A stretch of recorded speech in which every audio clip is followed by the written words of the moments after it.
क्या हुआ रे मनीष, कहाँ देख रहा है? कहीं नहीं भैया, सामने देख वरना किसी से भिड़ जाएगा। मनीष ने भले ही अपने मन की बात अपने बड़े भाई से छुपा ली, लेकिन उमेश ने अपने छोटे भाई की नजरें अच्छे से पढ़ ली थी।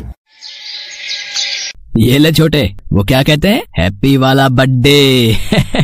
थैंक यू भैया, पर इसमें है क्या, खुद ही खोल के देख ले।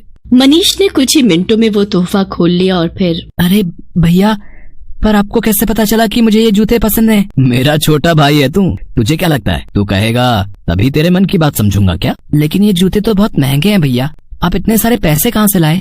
तू वो सब छोड़ना और जल्दी से इन्हें पहन कर दिखा, चल जल्दी कर। रुको भैया, पहले पैर धोकर आता हूँ, फिर पहनूंगा। उमेश सच बता, जूते खरीदने के लिए पैसे कहाँ से लाया? बस हो गया था इंतजाम। माँ, तुमने देखा उन जूतों को देखकर मनीष कितना खुश है? हाँ हाँ देखा मैंने, पर तू बात को टाल मत। देख, तुझे मेरी कसम, मुझे सब सच सच बता। वो माँ, मैंने अपनी साइकिल बेच दी। क्या तेरा दिमाग खराब है क्या? इन जूतों के लिए साइकिल बेच दी? अब फैक्ट्री पैदल जाएगा क्या? माँ, कुछ ही सालों की तो बात है, एक बार मनीष अपने पैरों पर खड़ा हो जाए फिर कोई परेशानी नहीं होगी। पिता के देहांत के बाद घर की, माँ और मनीष की सारी जिम्मेदारी उमेश के कंधों पर आ गई थी। उमेश को अपनी पढ़ाई भी अधूरी छोड़नी पड़ी, लेकिन उसने मनीष की पढ़ाई छूटने नहीं दी। वो गांव की एक फैक्ट्री में डबल शिफ्ट में काम करता था, खुद फटे पुराने कपड़े पहनता, लेकिन भाई की हर फरमाइश को पूरी करने की वो हमेशा कोशिश करता था। उमेश को उम्मीद थी कि एक दिन मनीष सब कुछ संभाल लेगा। भैया, कॉलेज प्लेसमेंट से मुझे बहुत ही अच्छी जॉब ऑफर हुई है, सैलरी पैकेज भी बहुत ही बढ़िया है। वाह छोटे वाह, दिल खुश कर दिया तूने तो है। देखा माँ, मैं ना कहता था अपना मनीष एक दिन सब ठीक कर देगा। ये सब तेरी तपस्या का फल है बेटा। अच्छा माँ, इसका मतलब मैंने कुछ किया ही नहीं? अरे नहीं नहीं, माँ तो बस ऐसे ही बोल रही है, ये सब तेरी मेहनत का नतीजा है मेरे भाई। आज तो कुछ अच्छा सा बनाओ ना खाने को, आज भरपेट खाना भी खाऊंगा और नींद भी बड़े चैन की आएगी मुझे। कुछ ही दिनों में पूरा परिवार शहर शिफ्ट हो गया।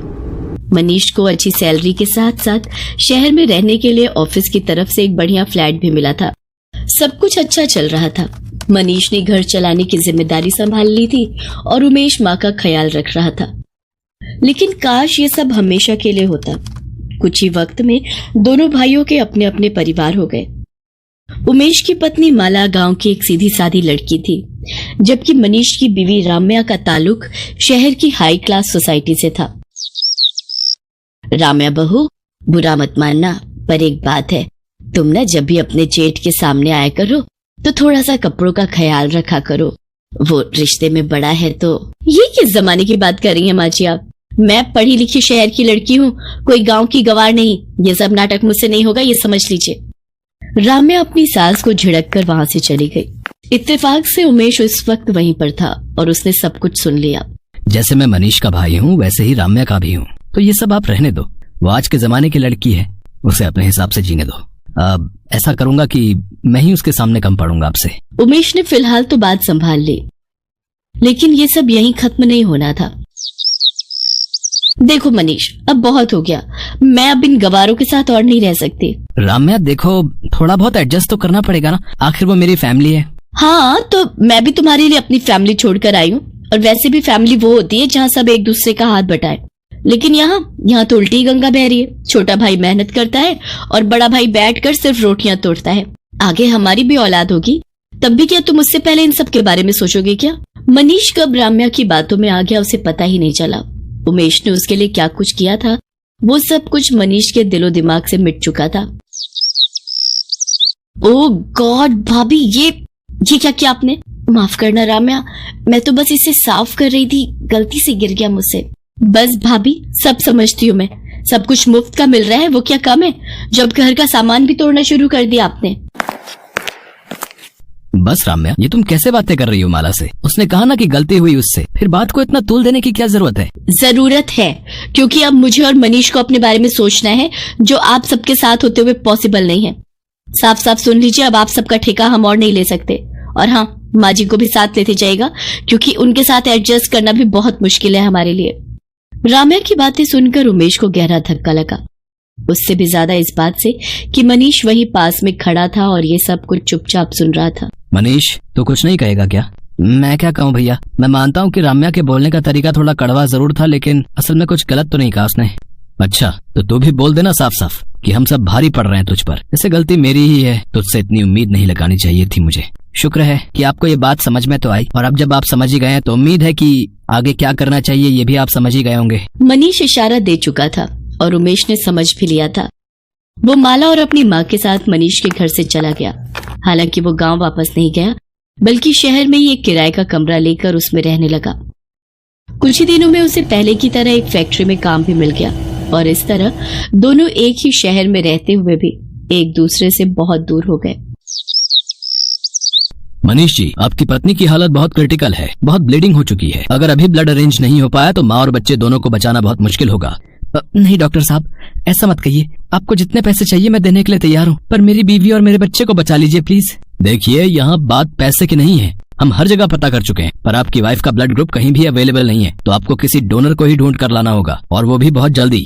मनीष जिससे भी बात कर सकता था उसने की, लेकिन कुछ नहीं हो सका। वो बिल्कुल अकेला था और परेशान भी। तभी अचानक, हेलो मनीष जी, आप जल्दी हॉस्पिटल आ जाइए, आपकी वाइफ के लिए ब्लड डोनर मिल गया है। उस फोन कॉल से मानो मनीष में नई जान आ गई। वो फौरन अस्पताल पहुंचा। राम्या को खून चढ़ाया जा चुका था और अब वो और उसका बच्चा पूरी तरह सुरक्षित है।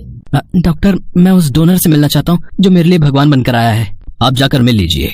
मनीष ने डोनर को देने के लिए पैसों की गड्डी अपनी जेब में तैयार रखी थी, लेकिन डोनर का चेहरा देखने के बाद वो उन पैसों को अपनी जेब से बाहर निकाल ही नहीं पाया।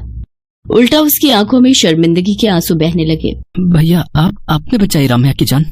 नहीं, मैंने अपने छोटे की जान बचाई है, वो छोटा जो तुझसे कहीं बेहतर होगा। मनीष रोते हुए उमेश के पैरों में गिर जाता है और उससे माफी मांगने लगता है। भैया, मुझे माफ कर दीजिए, मुझ पर पैसों का नशा हो गया था। आपके किए हुए उपकार को भूल गया मैं। माँ का भी ख्याल नहीं किया, भाभी को भी घर से जाने को कह दिया। सच में मुझसे बहुत बड़ा पाप हो गया भैया, मुझे माफ कर दीजिए भैया, मेरा यकीन कीजिए। अब मैं सब ठीक कर दूंगा भैया, हम सब फिर से साथ रहेंगे, बहुत प्यार से रहेंगे भैया। नहीं छोटे, अब ये मुमकिन नहीं है। हाँ, लेकिन मुझे इस बात की खुशी है कि तेरा मन अब साफ हो गया है। मुझे इससे ज्यादा और कुछ नहीं चाहिए। और वैसे भी हम एक साथ एक घर में रहें ये जरूरी नहीं है। जरूरी ये है कि दूर रहकर भी हम एक दूसरे के दिल में रहें, है ना? ऐसा सचमुच हो रहा था। दोनों भाई इस बार जब गले मिले तो पूरे दिल से मिले। दोनों के बीच वो प्यार साफ दिख रहा था जो अमीरी गरीबी के फर्क के बीच कहीं खो गया था। भले ही पैसों के मामले में उमेश अब भी मनीष से कम था, लेकिन भाइयों के मजबूत रिश्ते के सामने अब ये अंतर कमजोर पड़ने वाला था।